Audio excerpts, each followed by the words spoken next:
Thank you for supporting us on Patreon. Tonight's executive producer for the Sleepless Nights podcast is Anita Rivnik. Our tray tables are in the locked and upright position. All systems go.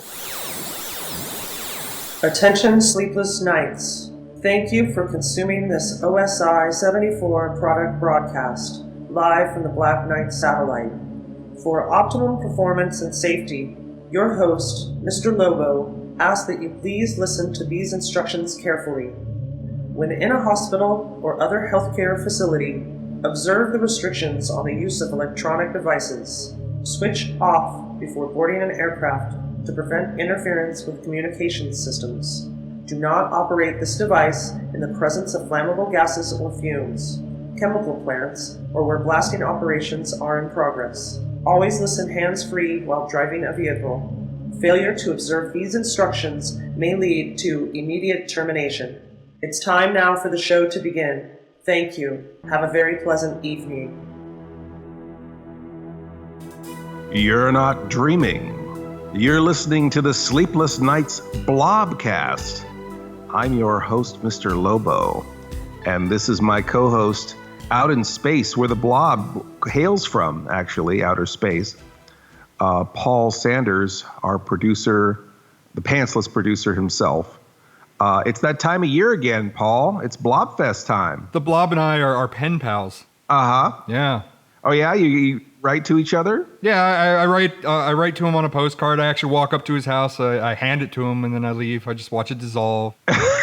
It just absorbs it. The Blob, of course, is the 1958 science fiction classic film. It was produced by Jack Harris, who was a distributor of films. And then I think the price of the big studios just started charging too much damn money to distribute horror movies. So he just thought, hey, you know what? I'll just make some cheap horror movies myself and distribute them myself and charge other people big money to put those movies in theaters. And he did a movie called The Blob, in which he got a very small production company in Pennsylvania to do all the work for him. And they filmed it in the small town of Phoenixville and in the surrounding areas, Coatesville.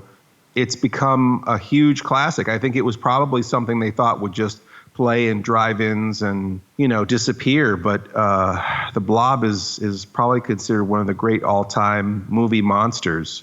I think probably the first, and I could be wrong, the first in color movie monster. We did a Blobcast. When was that when we did the Blobcast? The first Blobcast. Back in 2018 is the first Blobcast. 2018. I had already been established as the host of Blobfest at that point.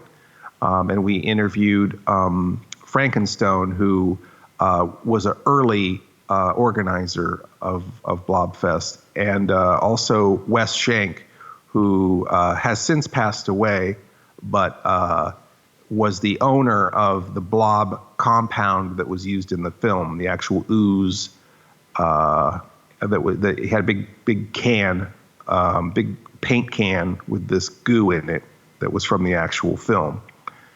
And speaking of ooze, sorry about that. Yummy. That was that was my Chinese food from earlier. But or was it? Or was it? Bum bum ba. Paul helped out with a lot of the filming for Blobfest Past. We did a really cool promo for the 2017 Blobfest. That was the Blobfest Blob Warming in Absorbovision. And the reason they called it the Blob Warming is because they opened they bought the building next door and then opened a larger facility with 2 more screens and meeting rooms and all sorts of things. So they've just been, like the Blob, the Colonial Theater has been growing and expanding, and that whole area has grown and expanded. I feel like that theater has just become the hub of a bright and bustling community where once was maybe not such a nice part of town. I mean, that you see that story a lot, where an area of town gets a little bit depressed, and then you have a bright and exciting new theater with lots of cultural events, and everything just sort of turns around, and then that real estate goes up real quick, and you get a lot of brew pubs, a lot of people drinking beer. And nice shops, a lot of beer. Nobody drinks water in Phoenixville. So now it's really nice. It's frou-frou. It's very bougie now. That's where the theater is. Much like you, the Blob's going to be belching up all sorts of things because all the rich food. Yep. I remember eating that. All the rich beer and the rich food. Yeah. That was a horrible college. Is that better? Yes, it's good. I'm the genie. Wow. That's uncanny. Yeah. It sounds like Robin Williams as the Blob. That's Flubber. That's a wholly different movie. So we have this association with the Blob. It's a great kitschy 50s sci-fi film and a great super family event. We talked a lot about Blobfest on the podcast, and this is our Blobcast edition for this week. You have any questions about this year's Blobfest, Paul from space? I mean, with all the chronic diarrhea and everything going on Earth, I mean, what's it like? I mean, is everybody sheltered? Are they hunkered down in Phoenixville? Yeah, is it even responsible to have a Blobfest with thousands and thousands of people if there's chronic diarrhea and apes and abes and kaiju everywhere? Is that what you're saying? Yeah, and I was gonna say, how do the kaiju fit in the theater? Did they accommodate seats for big kaiju butts? I mean, I guess the Blob is kind of a kaiju, isn't it? Yeah, he is. He's a giant monster. I think the kaiju just put their toe in the theater, perhaps. They just peeked through the window. Yeah. No, this year they're doing an entirely new thing. And I know it sounds like I'm talking about like I don't know what they're doing. Well, this year I kind of don't know what they're doing. I'm not technically the host of the Friday Runout. I'm not the host of the Friday Runout this year. They're doing it more in-house. Dash Daring, who is the intrepid Blobfest reporter, and also as his alter ego, Chuck, is one of the hosts of the Friday cult movie program that they have at the Colonial Theater. So he's going to be hosting the Friday night show, and I am going to be hosting the Saturday Spook Show, which has become a new tradition, relatively new tradition of Blobfest, which I really enjoy. So it was actually kind of fun this year to sort of focus just on the Spook Show and not have to worry about being on my feet for 3 days straight, and coordinating the Runout stage show and the selling stuff all day and being part of the contests and the parades and the and then hosting movies at night and then interviewing celebrities all day Sunday. And I sound like I'm complaining, but it's just exhausting. It's fun, but it's a lot to do.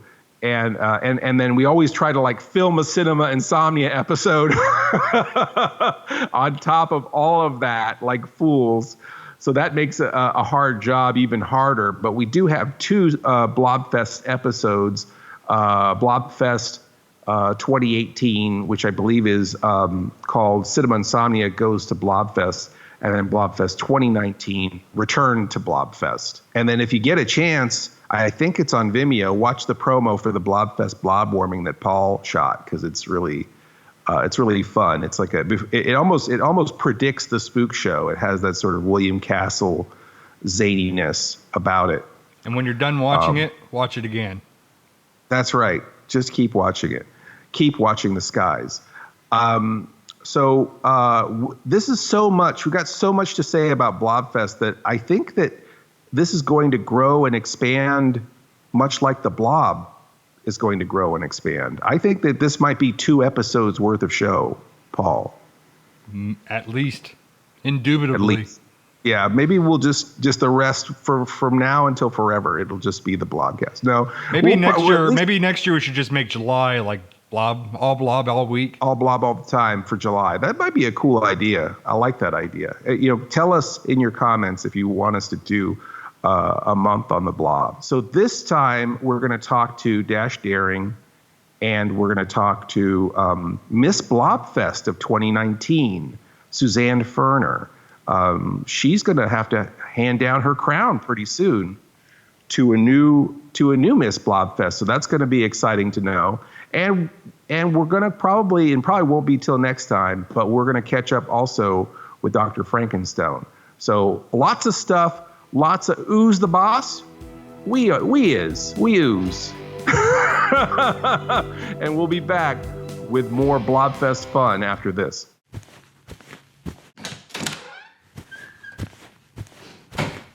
Hey, Mr. Lobo. Paul, what's up? I have a question here about this memo that I got from you. It says that Bestow TV now needs a commercial?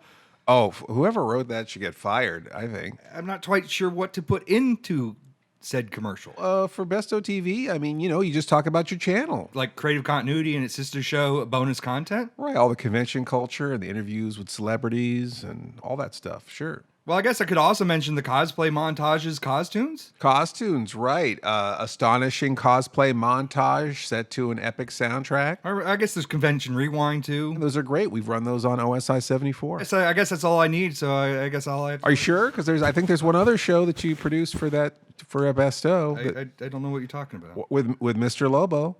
Yeah, that we do together, the thing that we do. Remember all those videos we did? Oh, like Mr. Lobo does. Yes, Mr. Lobo does, of course. That's awesome. I'm going to get right on this, and I'm going to write up the script. Hey, wait, Paul. You forgot to tell him to go to bestow.tv. Idiot. This is Mr. Lobo, and we are here at the virtual Colonial Theater. We've got our VR headsets on. I'm sitting in the lobby. Am I sitting with Chuck or am I sitting with Dash? Well, this week everything gets really blurry for me. Dash Daring, intrepid Blobfest reporter, always on the move. He's been killed about, 1,000 times already. You really lose count after about the first half dozen or so, I feel. Yeah, eaten by werewolves, I think. I know you were crushed by a meteor. Mm-hmm. I stepped on by a kaiju. Stepped on by a kaiju, ravaged by ghouls probably more than once. But I really like that, though, so it's not really there's no downside. Big part of the Friday night performance always, usually the person who hearkens or signals the audience that the danger is finally here. It's finally time to run from the theater out into the street in another amazing, spine-tingling reenactment of the Blobfest runout, or the runout from the movie The Blob, I guess is what we're actually reenacting. We're not reenacting ourselves. Well, you were introducing me that I may actually have accidentally begun fulfilling the role of the Harbinger from slasher films. I portend the doom. But no one listens to me. It's got a death curse. Now, does the theater have a real tradition of being haunted? Because I feel like a theater that old would probably have a legend of being haunted. That's a really great question. So I would tell you yes, but I have no scientific evidence. I'm no parapsychologist. But I've been in the theater by myself, shutting off the lights in total darkness. And I can tell you that I'm not by myself. Yeah, I've worked in a few old theaters, and it always seems like there's something in the dark with you. Do you have a ghost light that you leave on the stage? Is that part of the tradition? No, actually, the theater, I don't believe, has a ghost light unless you count all of the little blinking electronic lights hidden away. Ghosts can always find their way to the bathroom, even in the dark, I feel. But we had a it was a very old light. I felt like it was like an Edison bulb on the end of a very long, thin black wrought iron stick, and it had a heavy weight at the bottom of it to keep this rickety light standing up, and it was about maybe 6 feet tall. And they would just set it in the middle of the stage, and that was the ghost light. And they did that it was almost like a ritual. Every night they'd bring out the ghost light, they put it on the stage. And one night we were a little extra creeped out talking about things. And the ghost light, this is not a made up story, the ghost light exploded. Wow. Like just exploded, like glass flying everywhere exploded. And I was just chilled. I was just chilled to the bone. I never disrespected the ghosts again after that. I feel like they're companions to us, right? So they decided to, or loved a theater enough that they became that place's ghost. There had to be a reason for that. I feel like they're partners in crime. So they also like it when the lights turn down low, but the projector and the screen are on. They're sitting right next to you in one of the empty seats watching along. Yeah, I mean, honestly, they might just be waiting for the next movie. They're the best, most well-adjusted ghosts, too.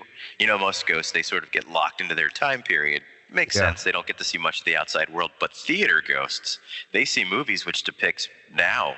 And so they get to stay up on all of the new technology better than their ghost compatriots in, say, a carriage house might. How long have you lived in the Phoenixville area? So we moved into the adjacent town to Phoenixville in 2006. Okay. And what was your first Blobfest? Ooh, I think that was 2009 was the first Blobfest I went to. Maybe 2008. Wow. And did you went to the event and you're like, oh, wow, more of this, please. Is that how that happened? Well, if the first one was overwhelming, there's so much to do on the street fair, and we've only added more and more things as the years have gone by, between the rockabilly bands and the sideshow acts and the costume contest. Now there's a dog costume contest. It is very overwhelming. It grows and grows like the Blob. That's right. And we can't put a freeze on it, man. It just, even with the pandemic, we're still happening. I know that when we started doing the Friday night show and making it a bigger thing, I remember there being a moment where it was like, we've got this giant screen behind us. How come we never have it? Isn't there anyone we can talk to? Can't we just interact with this giant screen somehow on the Friday night? And somehow everyone unanimously went, yes, that's a great idea. Let's talk to somebody up on the screen. And then that ended up being you. Yeah, I lucked into being the on-the-scene reporter. You're always taller on camera. Otherwise, I never would have gotten the job without my Apple box. Or we all would have had to stand in trenches. Right. That's I came along. I was already hosting films at the theater. I started by hosting Mystery Science Theater screenings there. And then I joined the Fright and Cult film committees. Actually, the cult films at the Colonial Theater basically sprung out of my Mystery Science Theater shows. That makes sense. Yeah. I mean, they go hand in hand. And I'd gone to Blobfest a couple times, and just like you said, I hadn't gotten to the Friday night show. I had gotten it always sells out so fast. I think I saw the Friday night show in 2010 or 2011 for the first time. And that was when the dancers were doing sort of like a blacklight skeleton review, which was... I remember that. That was cool. It was so cool. And it was me who said to Mary, the director of the theater at the time, why isn't... I can help in the booth, let me just help out with tech.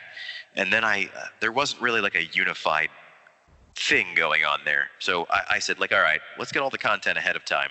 And let's make sure that the stage presentation, the video stage presentation, is unified. And that'll let our performers on stage really have breath and room to improv. I think the video segments can kind of keep the whole thing on track too. Keep it running on time.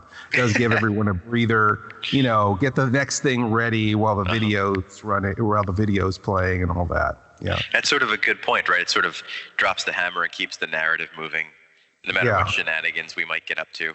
Boy, it's amazing how everything can change so fast. I mean, the first Blobcast we did, I did a great interview with Frankenstone. I did a great interview with Wes, and then Wes was gone.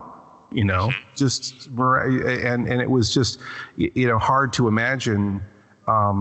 You really it made you realize that there's no permanence to anything. And then now this year we're doing a Blobcast, and the whole world is different. The whole world has changed. So really, like, any moment you have to really cherish and make the most of. That's kind of like a good lesson, I mean, there were a lot of people who going, oh, this is the year I'm going to go to Blobfest. Oh, no, this is the year I'm going to go to Blobfest. Oh, no, this is really the year I'm going to go to Blobfest. You should have gone every chance that you had. That's exactly right. People always ask me what the big deal is, not in a rude way, not like man, what are you doing? But like very much like I see the photos from this thing that you do, and I see you post about it, but I'm not sure I understand it. And I say beyond having a variety show and lots of great movie showings and a giant street fair with vendors and entertainment, it's such a weekend that's disarming, I think, in a lot of ways. I don't want to be the person that says that it's the good old days, because there were definitely an enormous number of problems with the 1950s. But the nostalgia for it can be a good thing. Holding up the good things about that time period and celebrating those good things can be great. They can really let people let their hair down in I haven't had a haircut in 5 months pandemic kind of way.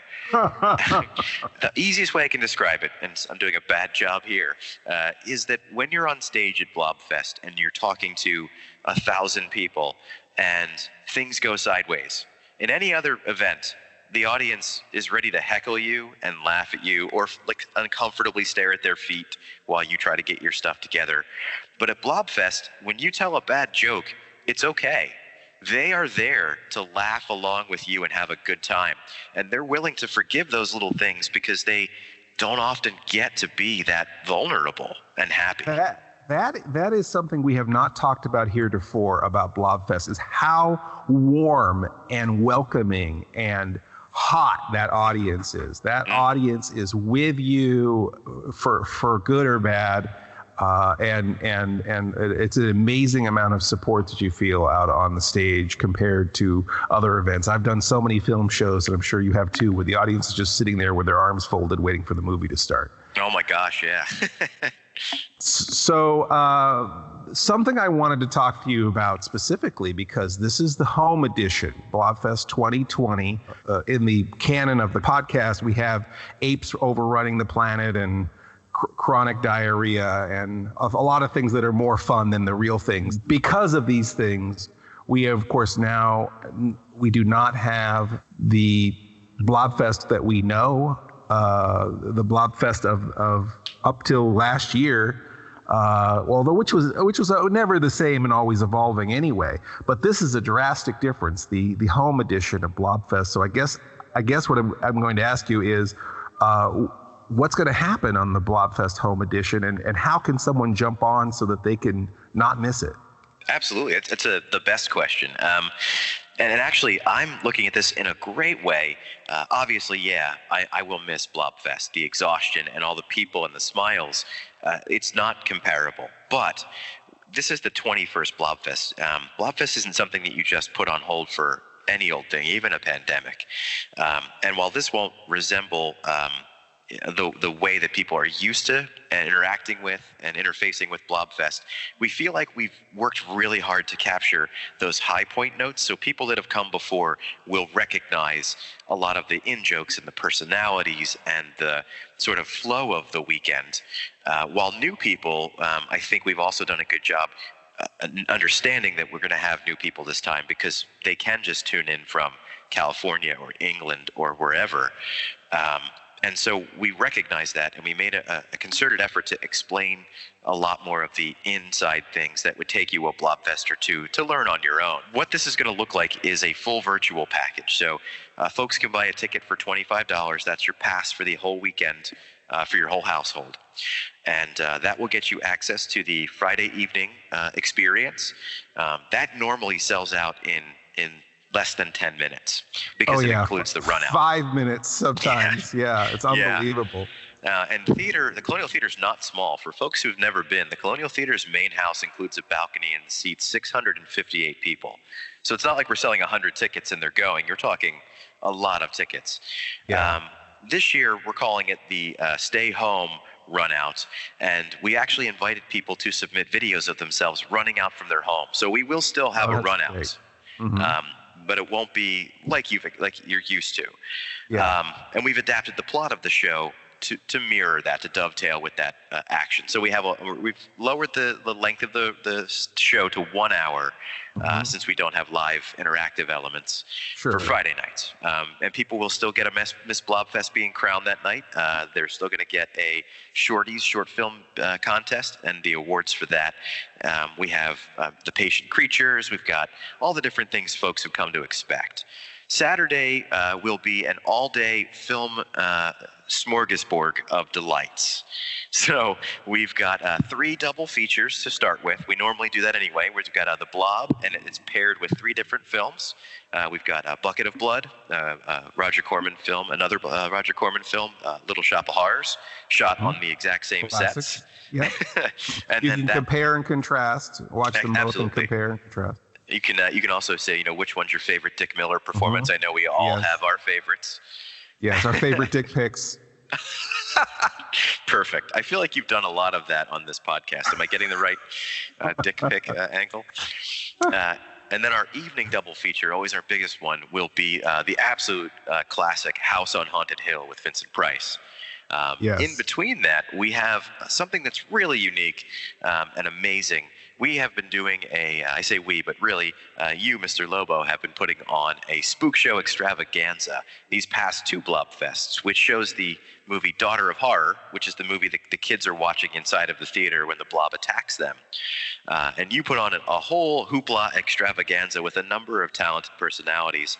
And that including yourself. Hey, no, I said talented personalities, and also me sometimes. No, it's definitely a we. The spook show was always designed to be a multifaceted thing to showcase a bunch of different people all at once, and to make it feel like we're all integrated and sharing the space, which we also always did in the smaller theater, which I love that intimacy of the Barry Theater. But this year, it's definitely, we've expanded it to make it feel much larger and much different, because I don't think that you could ever duplicate the intimacy of really being at the spook show with, a ghoul sitting down next to you and eating your popcorn. Or the random jazz numbers that break out on stage. The jazz dancing, especially. For those that have never seen Daughter of Horror outside of the small, 3-second clips that you see in the Blob, it is thoroughly unpalatable. Says you. says me. You're right. And I'm sure that there's a person out there that loves it. It's just not me. I am shocked at people. That movie gets a variety of reactions, and I love people who come out going, "That movie was amazing." Listen, man. I am all about that. I love that somebody loves that movie, but it's just not me. Yeah. Well, like I say, it's definitely misunderstood, and it definitely needs a lot of love. And this year, I feel like we're giving it more love than ever, because we're not only wrapping around the movie, but wrapping through it as well. So I think that people who are missing Lobo flavored shenanigans on stage, I think they really enjoy what we've done with Daughter of Horror. And I tried to incorporate as many of the original players of the spook show as possible. And it was something that we created for the 60th anniversary initially. It was kind of like one of those moments, like when we said, hey, why don't we have something on the screen on that big screen behind us? It was like, hey, don't we just advertise a spook show every year on the marquee with a certain movie and a certain thing that happens that never happens? And everyone went, yeah, we do sort of do that. Well, why don't we just do that thing that we've always advertised but never happens? So that was just how that started, and we did it on a lark for the 60th. And it was standing room only. It was unbelievable. And then we did it a second year and it was standing room only. So I tried not to change the show too much because I feel like there's still a lot of people who want to see us do this thing. Mm-hmm. To your points, the Berry Theater, which is the smallest of the three theaters inside the Colonial, only holds about 70 people, plus standing room. It packs to capacity both years that you've done it. And first of all, it speaks to the desire for that kind of, like, that's the distilled version of the kitschiness, like right down, like you've boiled off everything else, and here comes a drop of kitsch and camp. Cut the fat, but you left all the cheese. That's right. But that means that everybody seeing this year has the chance to see this, and if we presume that no one came back and saw it a second year, which isn't true, there were definitely repeat people. The maximum number of people that have ever seen this spook show performance is 140. Right. Now everyone can see it this year. Yeah, I'm excited about that, and I'm really proud of everyone. I think that as the segments are coming together, I think it's all cutting together. Considering that a lot of us weren't ever together, it's cutting together quite well. So it's going to be exciting to be together apart for this, and to be together apart with everybody. Mm-hmm. It was wonderful to be able to just briefly interact with you and with the folks at the Colonial. Certainly is always one of the highlights of any year. So it was really great to do one more Blobfest, even with the whole world upside down, to just do one Blobfest. Yeah, I mean, you got to hit the nail on the head there.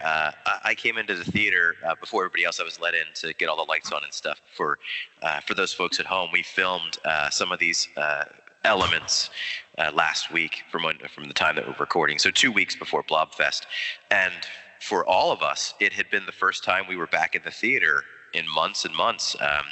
And I came down the aisle of the Colonial, facing the stage.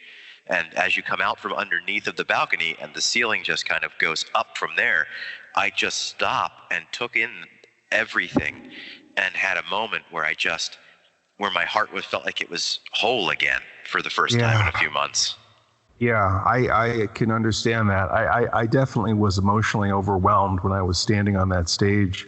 Mm-hmm. And, imagining, it's interesting, both simultaneously reflecting on all the times that I stood on that stage in front of a packed theater, and also contemplating the fact that we're doing a show for an empty theater. You're right. It was definitely overwhelming, but it definitely made me feel very proud to be a part of what a wonderful family and a wonderful tradition. Yeah, it absolutely is a family. I think the Spook Show is so popular because you can really see our familiar connections with each other as we're goofing around with the audience.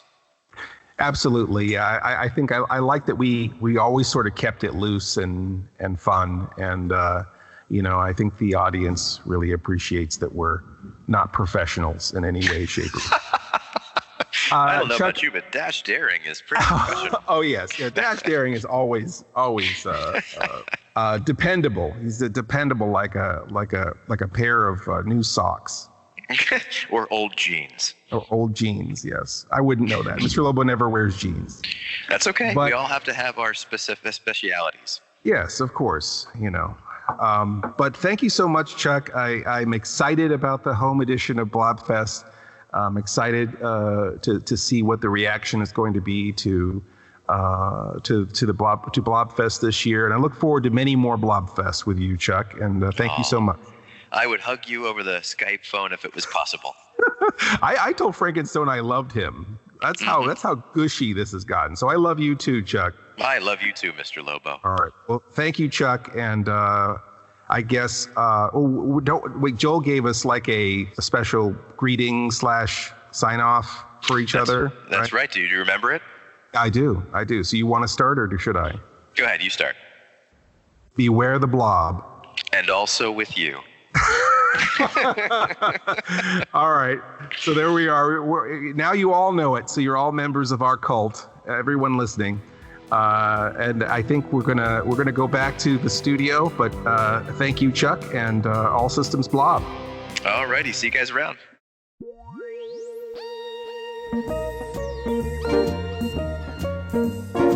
This is Mr. Lobo, your movie host for Alpha Video. Did you realize that Alpha Video is the leading manufacturer and marketer of budget-priced classic movies and television shows on DVD? We have over 4,000, that's right, 4,000 active titles available on DVD, and we maintain aggressive release schedule, very aggressive. I mean, we're a little mean about it sometimes, maybe pushy. Maybe mean is too strong of a word, maybe a little pushy. But there's so many mamby-pamby distributors out there that aren't aggressive enough in their DVD distribution. We're tilting the balance the other way because we want to make sure that you're getting your DVDs, you're getting your 4,000 DVDs on time every month. So thank you so much for supporting Alpha Video, and check us out at oldies.com. Welcome back. We had the honor to catch up with Miss Blobfest 2019. Boy, oh boy, what a delightful individual. We had a long and sordid conversation. Much of it is not proper for the airwaves, but we are going to share the highlights with you now. Ladies and gentlemen, Suzanne Firner, Miss Blobfest 2019. I think Blobfest is always a whirlwind. For me, especially last year with winning Miss Blobfest and just trying to take part in everything I could and just soak up every minute of Blobfest as, Miss Blobfest for that year. I've been going essentially, I'm guessing at least 10 years. I have a poster from 2009 on my wall here, so at least 11 years now. It's just always so fun. It's always so great because everyone's down. Everyone is into it. The town is into it. The people at the festival that are just visiting are into it.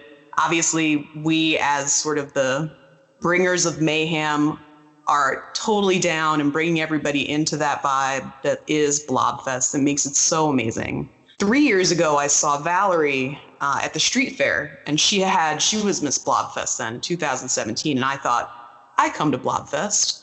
I want to be Miss Blobfest. So I tried in 2018. I lost to Alex.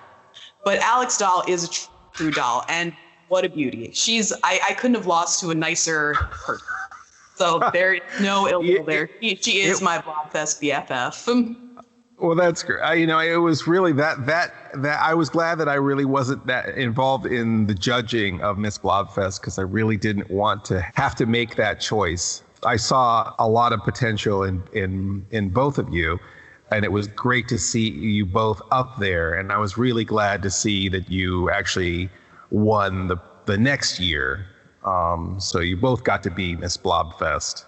Exactly. And if I hadn't won last year, I would have come back this year. I was going to be like the Susan Lucci of Miss Blobfest if it didn't happen last year. So I'm glad it did.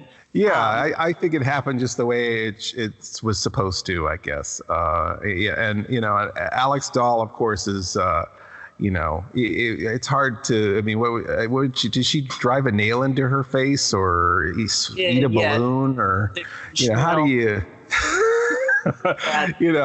my wheelhouse. I'm pretty cool, but that's just it's not my repertoire. She's got some showbiz, unfair showbiz chops there in that regard.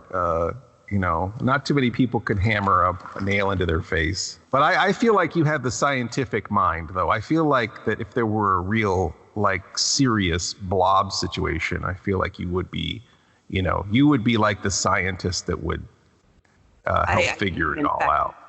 In real life, I'm a scientist. That's my real job. Suzanne Firner, senior scientist. Nice. Do you get the senior discount? Of course, I already eat at 4:30 in the evening anyway. So. At Denny's? All the way. Denny's, that's right.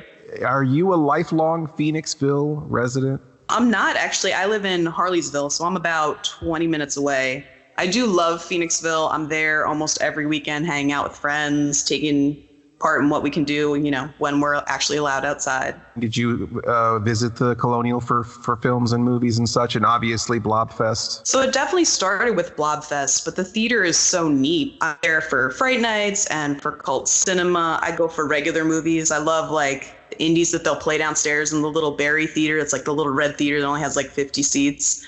It's just a great theater. Everybody that works there is so much fun. They have the best popcorn. I'm going to say it. I'm putting it out there. Yeah, they do. They do have the best popcorn. I love old theaters. I love old movies. I love that sense of community. I feel like, too, the movie theater in town always ends up being the beacon for all the weirdos. And that's exactly where we fit in. That's where we find our people. It's where you find your tribe, right? It's right. Like the record store, the movie theater. There's like a few places where you might find some of your people. Yeah. How did you find out about the Miss Blobfest pageant, like initially? I mean, did you just saw Valerie and went, oh, there's a Miss Blobfest? This is a thing? Yeah, I just saw Valerie because I didn't actually go to the run out until the year that I was up with Alex, until I was up for Miss Blobfest, because it was always sold out. It's impossible to get in. It sells out in like 5 minutes. And I mean, that's before they sold the balcony spots too. So it was even fewer. So I would just go to the street fair and hang out in Phoenixville during the day and go to the movies. But I saw her on the street and I was like, I can be Miss Blobfest. And now I am. And now you are Miss Blobfest 2019. And that means a lot right now, because for the foreseeable future, that experience of being on stage, being part of the street fair, I mean, that's not happening this year. So that's a really special thing that somehow you got in right before the whole damn world changed. And you were talking about how wonderful the Berry Theater, how cool it is, that little theater. Yeah, and I love the spook show down there. I think it lends, for those who haven't gotten to experience, it's almost like a 4D movie. It's like the movie and or random other things might be coming at you or walking along, and it's just so fun. You might have a ghoul sit next to you and eat your popcorn. You might. The first year you guys passed around the massager, if you will. Yeah, that was to me. Yeah, pretty good. That was yeah. You didn't smell it, I hope. Did not. Nor did. Good. The massagers was Andy's idea, and we would make contact with the back of the seats and buzz people, and it was a William Castle style fun thing, just sort of among all the other weirdo things we were doing to people in the dark during the spook show. That was just one more weirdo thing. But yeah, the buzzer, the massagers were our I guess on the fly answer to the Percepto seat buzzers. I believe you spun the spinner for that, right? I did it before the 8 o'clock show. Oh, and right. That teaches me that I have very pale legs, which makes sense because it matches the rest of me. Oh boy. No one was complaining, Suzanne. No one was complaining. You're welcome. That was one of the cool things about the Spook Show and about Blobfest in general, is that there are always kind of opportunities to just sort of pull people in and make them part of the stage show in different ways. Yeah, and I think that's what people really enjoy, because you feel like you're part of that family. You're not just going to the event and watching it as like a passive observer. You're part of it. You're included. You're in with the in crowd, if we're the in crowd. Yeah, or maybe you're in with the out crowd. I'm not sure. Yep. In with the odd crowd, maybe. In with the odd crowd. You judged the costume contest, right? Wasn't that part of your duties as Miss Blobfest? I did. That was hard because you want to be fair, but also you don't want to be mean. So you don't want to be too nice. I definitely looked over at some of the other cards and I was like, okay, you're kind of, I'll let you influence my. Now I don't know. I think that now I think you've nullified that whole contest by admitting that you were looking at the page next to you. I think we may have to redo the whole 2019, have a recount for the 2019 Blobfest costume contest now. Just get us all back together and we'll take it from there. Yes, absolutely. So, I wish there was more, like I said, I feel like, the whole world kind of fell apart. I feel like that there was a lot more fun for us to all have together for Blobfest in general. But it is exciting that we are still doing an event this year and working together on an event, even from a long distance. I heard and participated a little bit in the Miss Blobfest preparations for this year. That may have. What? I said that may have happened. That may have happened. Yes, we can't confirm or deny. But it was kind of wonderful to, I don't know how much we want to spoil here, but definitely connecting with all the Blobfest people through Zoom, through Skype, through Zoom, through whatever electronic means, and sort of getting to play together in hopefully, from everything I saw, very entertaining. But basically, you're going to be handing down your crown. It's unfortunate, but it has to happen. Yes, I don't know how we're going to survive without a nice, strong iron fist at the helm as far as a Miss Blobfest goes. We're all excited to find out exactly who the next Miss Blobfest is going to be. You have been a fantastic, dynamic, vivacious Miss Blobfest. We always have a great time. It's always great seeing you at film events, not just Blobfest, but all over the place. I just feel like we bump into each other all over the place at film events and fun events. And, it's nice that we're all kind of, I feel like we're all in a scene together. It's kind of an exciting thing. We are. It's funny you say that. There was a picture, I think it was from last year, that has Dash Daring and you and me and Alex, and somebody captioned it and they were like, it looks like you guys are about to start a wacky sitcom. Great idea. But we're all the wacky next door neighbor. That's the weird thing. This is the Blobfest Home Edition. We're going to find this out on Friday, right? We will. It'll be in the home edition. You can watch it from the comfort of your couch or wherever you'd like to view it from. I'm excited. I have friends that are from out of state that normally wouldn't be able to come to Blobfest. Now they can watch it because we're doing the home edition. So we get some new people that aren't able to visit. Yeah, we're opening up Blobfest to the whole world now. The world. They get a little flavor. This weekend in the watch party, this will be long after the Blobfest proceedings are over.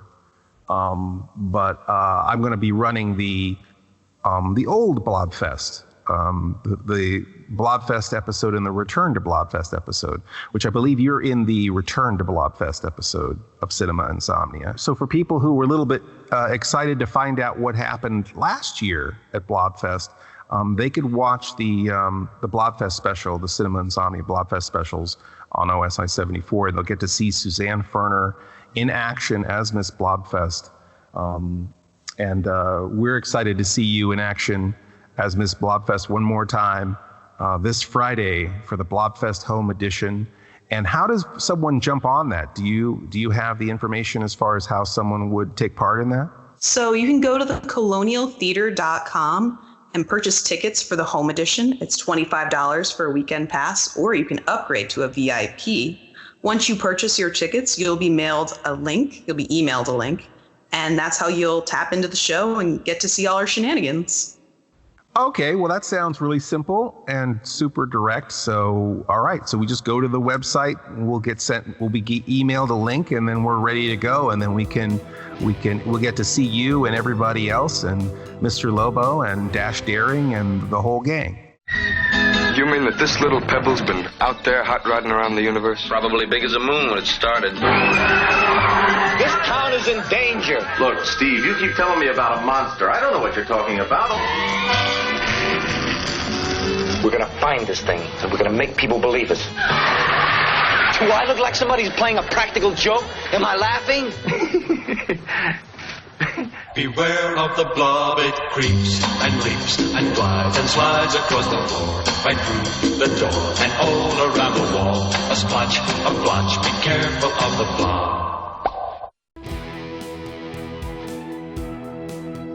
Well, I feel a lot more informed now that I talked to Chuck and Miss Blobfest. I mean, Dash and Miss Blobfest. Now it's crystal clear to me, the whole thing about the home edition of Blobfest 2020. This is the cyber edition of Blobfest. I wonder if I could still wear my VR headset for when the Colonial sends me my email. I wonder if they'll tell me how to jack in my VR headset so I can enjoy it.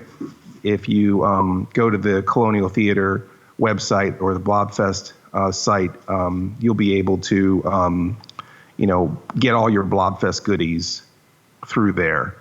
And, I'm really looking forward to sharing the Spook Show with everybody, because that's something that only people who've been in the Little Theater on Saturday, the Barry Theater on Saturday afternoons, have ever experienced. So this is kind of really a thrill to me. And we got to incorporate Miss Blobfest and Dash Daring and all of the, as many of the original people that we incorporated into the first Spook Show, we tried to have come back for the virtual Spook Show. So it'll be exciting, I think, for people who've never seen it before and people who, are curious to what it's about, because I'm sure there's a whole generation of people who don't even know what a Spook Show is or what that even means. I guess you had important outer space business. You were probably writing a letter to the real Blob out there. So again, and then watching it dissolve. And then watching it dissolve every goddamn time. I put a lot of heart in these letters, and I just watch it dissolve right in front of my eyes. And it's just like just completely breaks down. You don't even write back. This is like a one-way pen pal thing. Oh, that's kind of sad. But maybe he somehow groks those words. He feels those words somehow. He absorbs the words. Yes, absolutely. We did an interview with Wes Schenk, and Wes Schenk isn't around anymore. So it was like really awesome that we took the time to really get his story about, him, of how he acquired the Blob and all that. And I'm really glad that we are, that we took the time to kind of focus on Blobfest the way that it was in 2018, because, this year is totally different. The whole world has changed. Right. So it just shows you that, sometimes it is important. Journalism is important. Not that what we do is journalism, but just kind of, covering things and interviewing people and actually documenting events and documenting people in our lives are really important, because everything can just totally change on a dime. I think we sometimes take that for granted. So I'm really excited that we are interviewing Dr. Frankenstone next week. He's a dear person. He has been battling cancer like a champ, and hopefully he just continues to whip its ass, because I want to see Dr. Frankenstone at another 20,000 Blobfest. But we did a really great interview with Dr. Frankenstone, and I guess since we're kind of getting fat, just like the Blob this week, we will be saving our Dr. Frankenstone amazingness for next week. Full episode. Now, whole episode. Now, you've seen the Blob before, right? Yes. Actually, I came down to Blobfest one of those years and actually sat in with the audience and watched it on the big screen down in the Colonial. It's amazing to watch it in that theater where the Blob actually gets loose. Have you ever been up to like where the projection booth is? You've gone up on the balcony? We sat on the balcony, yeah. There's a plaque there commemorating, showing where the blob came through the wall. I believe we saw that, yeah. Yeah, from the projection. I might have a picture of it, too. Yeah, that's an amazing thing, you know. I thought you said, have you ever been in the projection room? I'm like, yeah, I played the blob once in the projection room, remember? Yeah, that whole day was crazy. That day that we were filming, that we filmed Wes's interview and Frankenstone's interview, was it Channel 9 News was there? Yeah. And we did a bunch of skits with their crew, with the news crew. And actually, Paul played the blob. I played the blob. Frankenstone was running the projector. And was he trying to close off the windows with boards and a hammer like Night of the Living Dead? I don't remember. I think that was the joke, right? I think he was like covering up all the windows in the projection booth so that the blob couldn't get out. But then, of course, how do you show a movie if all the windows are blocked off? And then the blob's in the room with him anyway. And the blob's in the room with him anyway. Yeah, it was, gosh, yeah, that was hilarious. I need to talk to my agent because apparently all I'm good for, I think I'm getting typecast to either play the blob or giant leech or tree limbs or a fly or. Yeah, I need a better agent. I guess, or a better personality. That too. Oh, ouch. Somebody has, I think, Paul, I think that maybe you're looking at it the wrong way. You have some kind of, I think it's an extension of your behind the scenes skills. You're puppeting all of those characters. You're giving life to a tree branch or a blob or a giant leech, or a fly.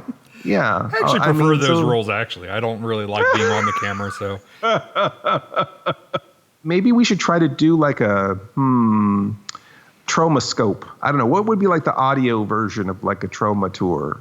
Traumadio. How about a traumadio? Oh, traumadio? Maybe Traumadrome? Something like that, to where it's in your head, It's traumaphonic, maybe. Some of these things might be worth exploring in this format where it's more carried by, anecdotes and because some things are better heard and not seen, like children, right? Is that what it is? Or Animals me. And children are better heard than not, or Paul? Better heard and not seen. I'm better not heard or seen, so. Yeah, we'll just have him play a stick or a blob or a leech. Here, be a fly. Hold on, I need to focus. I was an understudy for a snake, for Christ's sakes. My lines didn't even make it into the final product. Well, someone had to talk for the snake until we could have Sleazy do the voiceover. See, now people are going to have to go back and watch all these Cinema Insomnia episodes and see if they can figure out where Paul is puppeting inanimate objects. Producer. That's the leech that's not wearing the pants. Puppeting inanimate objects. That doesn't even make sense. All right, Paul. Well, I think we had some fun, and there's a lot more fun to have, a lot more Blobcast to get through. So we will be seeing all of you next time for part two of the Sleepless Nights Blobcast. You have been listening to the Sleepless Nights podcast, or should we say pODDcast? PODDcast. Emphasis on the odd. Our theme is by Mars Homeworld at Deadhouse Music. Our opening announcement is by Ophelia Necro. She does a radio show called Suicide Watch. And you could reach Mr. Lobo at cinemainsomnia.com, or find me on YouTube, YouTube/Mr. Lobo. MISTERLOBO. Mr. Lobo on Facebook, Facebook/MR.LOBO, or on Twitter, at Mr. Lobo, MISTERLOBO. Or you can find myself, Paul Sanders, or better known as Bestow TV, at Bestow.tv. on YouTube /Bestow TV, on Twitter @Bestow Prod, P-R-O-D, and on Facebook, Bestow TV. If you want to place an advertisement with this podcast, and gosh, why wouldn't you? We could be talking about you right now. Contact us, Mr. Lobo at cinemainsomnia.com. That's MRLOBO @CINEMAINSOMNIA.com. Or support us on Patreon. Patreon supporters get to hear this podcast before anyone else and a lot of other great stuff, right, Paul? Sure. Doesn't get it better than that, right? So come join the fun at patreon.com/Sleepless Nights Podcast. That's patreon.com/Sleepless Nights Podcast. Please stay up with us next week for another Sleepless Nights podcast. Or should we say, pODDcast. Podcast. The best thing about being an insomniac is never having to say goodnight. Good night.